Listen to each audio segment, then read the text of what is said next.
Hello বন্ধুরা, শুভ দুপুর। চলে এলাম আজকে রান্না নিয়ে। তো তোমাদের সামনে দেখো কি রান্না করেছি, তোমাদের সামনে দেখাচ্ছি। আর আজকে 3টে বাজিনি, অনেক তাড়াতাড়ি খেতে বসে গেছি, যেহেতু আমি সকালবেলা আজকে রান্না বান্না সব করে রেখেছি।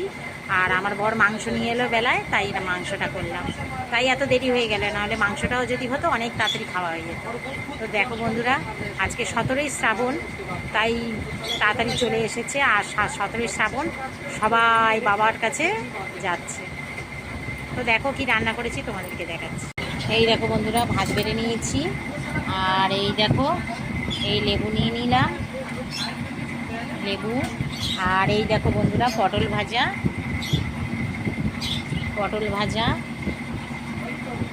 আর এটা কি বলো তো বন্ধুরা, এটা হচ্ছে ঘ্যাটকুল পাতা বাটা। এই ঘ্যাটকুল পাতা বাটা একটু নিয়ে নিলাম। আর এটা হচ্ছে ছাঁচের শাক ভাজা, এই ছাঁচের শাক ভাজা একটু নিয়ে নিলাম। আর কি রান্না করেছি দেখো, আর হচ্ছে মাছ ভাজা,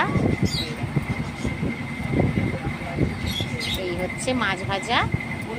আর হচ্ছে এই দেখো মাংসর তরকারি। এই যে আজকের আমাদের রবিবার, এই দেখো আজকের মাংসের তরকারি হয়েছে। তাও ভেবো না খাসির মাংস, মুরগির মাংস হয়েছে। এই হয়েছে আজকে রান্না, দুপুরবেলার মেনু। নাও এ নাও, রাত্রির বেলা তো শাক ভাজা খাবো না, এই বেলা খেয়ে নিই। এ নাও তোমার ঘ্যাটকুল পাতা, তুমি খুব ভালোবাসো, মন প্রাণ দিয়ে খাও। নাও তোমার দিয়ে দিলাম, তুমিও খাও। আর লেবু দিয়ে দিয়েছি, হ্যাঁ নাও খেতে থাকো। তো দেখি কেমন লাগে, খেয়ে দেখবো কেমন লাগছে।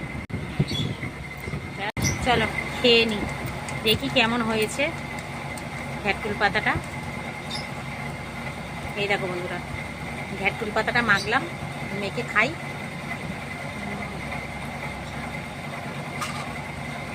দারুণ দারুণ বন্ধুরা, দারুণ হয়েছে, দারুণ। এইভাবে বাটা করেছি, এইভাবে রসুন ফোড়ন দিয়েছি, শুকনো লঙ্কা আর কালো জিরা ফোড়ন দিয়েছি। আর নামানোর আগে একটু মিষ্টি দিয়ে দিয়েছি। হেভি লেগেছে, হেভি। ঘ্যাটকুল পাতাটা খেতে খুব ভালো লাগে বন্ধুরা। চলো টাটা, সবাই ভালো থেকো, সুস্থ থেকো, ভগবান তোমাদের মঙ্গল করুক। চলো ভালো থেকো, টাটা।